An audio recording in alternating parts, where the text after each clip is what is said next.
Hi guys! Ngayon pala po gagawa po tayong homemade pastillas para project ko po sa school. Ito nga pala po yung ingredients: all-purpose flour, powdered milk, condensed milk, at gamit ko po ay Alaska. Gagamit din po tayo ng asukal para pang coat at parchment paper pang wrap. Gagamit din po tayo ng hair cap para hindi po mahulog ang ating buhok sa pagkain. Pero bago po ang lahat, kailangan muna po natin magugas ng kamay for safety. Gagamit din po tayo ng hand soap para mas malinis po ang ating kamay. So guys, kailangan po natin pakakaskas, pakasabon hanggang bumulang parang ganito.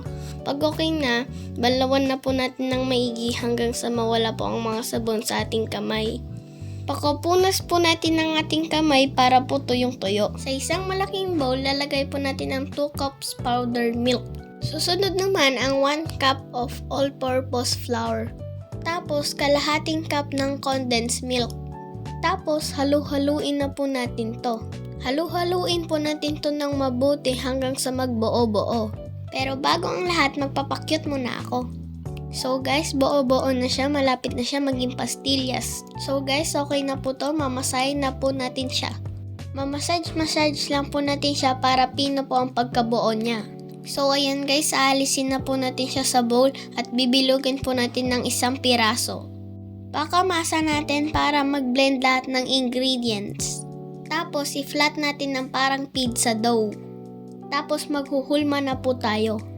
So ito guys, star ang napili ko. At 5 star ang nagawa ko. Tapos 5 bilog naman. So ayan guys, nakagawa po akong 10 napakasarap na pastillas. Sa isang plato, maglalagay tayo ng asukal.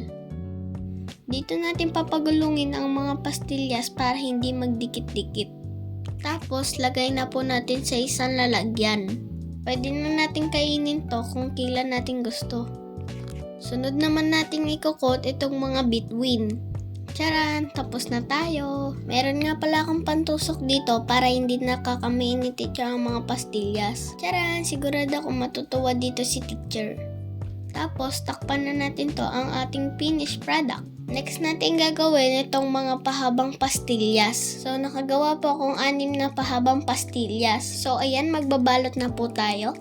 Tupiin natin sa 6 itong parchment paper. Kagaya po nitong ginagawa ko. Tapos, guntingin po natin at mag-ingat po tayo. Kagaya po nitong ginagawa ko. So, ayan, i-coat po natin ulit tong pastillas. So, ayan, babalutin na po natin tong pastillas isa-isa. Charan! Nabalot ko na! Lalagay na po natin sa lalagyan itong mga pastillas na nagawa po natin. Tada! Ito na po ang finished product at tatakpan na po natin. Tapos na po ang ating tutorial. Paalam!